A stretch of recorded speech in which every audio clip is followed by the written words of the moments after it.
안녕하세요. 사춘기 습관학교 대표 이승우입니다. 이번 시간에는 가장 중요한 습관 설계 방법을 제대로 가르치고 완전히 몸에 배게 하랍니다.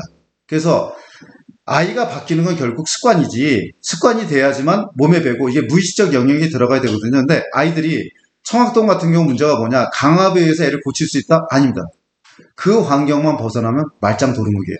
습관 설계 방법 자체를 가르치는, 한마디로 우리가 메시아 깨워주는 게 아니라 알람 시계를 만들고 자기가 스스로 맞추는 방법을 가르쳐주는 것과 똑같죠. 그래서 첫 번째 습관 설계는 먼저 어떤 습관을 고쳐야 될지, 어떤 좋은 습관을 만들어야 될지 인지하기가 첫 번째고요.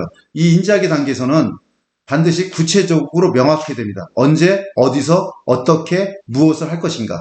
두 번째 단계는 원하기 단계입니다. 이 원하기 단계 때는 물리적인 환경 설계, 환경이 정말 중요합니다. 왜냐하면 내가 다이어트를 하겠다 싶으면 냉장고 속을 비워야죠.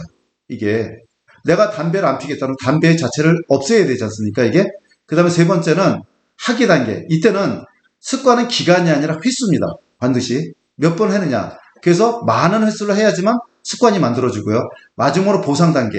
내가 거기에 칭찬이라든지 인정을 받든지 이게 있습니다. 그러면 왜 습관을 바꾸는 게 어려울까요? 이게 왜 습관을 바꾸는 게 어렵냐면 바로 이겁니다. 습관이 어려운 이유는 우리가 이 10kg 빼겠다는 결과예요. 그러면 그 10kg 빼기 위해서는 몇 끼를 먹어야겠다, 아니면 한 끼를 굶어야겠다, 이런 것은 간헐적 단식은 과정이죠. 습관은 결국 정체성입니다. 내 정체성을 어떻게 바꾸냐. 그러면 가장 중요한 게 뭐냐? 핵심 습관입니다. 가장 중요한 게. 그러니까 특히 아들들은 멀티가 안 돼요. 하나만 해야 됩니다. 근데 엄마들은 멀티가 되죠. 그래서 마치 되게 많이 빚어지거든요. 그래서 생활 습관에서 가장 중요한 게 뭐냐? 방 청소입니다. 그러면 방 청소를 목표로 하면 안 돼요. 습관에.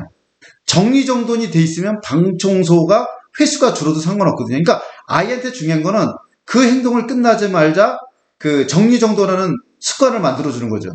이게 핵심 습관이 됩니다. 생활 습관에서 가장 중요한 거는 정리정돈이에요.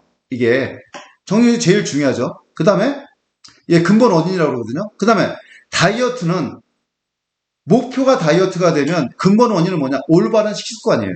이게 내가 책을 10페이지를 읽겠다, 20페이지 읽겠다, 이걸 목표로 세워두는 것보다 정체성. 나는 책을 좋아하는 사람이야. 나는 독서가야. 근본적인 정체성까지 염두에 두면서 행동 설계를 가르쳐야지만 결국 습관이 만들어집니다. 그래서 저희 사춘기 습관학교에서는 강압이 아닌 행동 설계 요령을 가르쳐줍니다. 습관을 만들기 위한.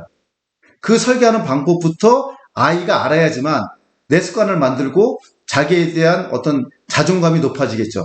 아무래도. 그래서 이번 시간에는 가장 중요한 습관 생활 설계하는 방법, 행동 설계하는 방법에 대해서 설명을 드렸습니다. 사춘기 습관학교 대표 이승우였습니다. 감사합니다.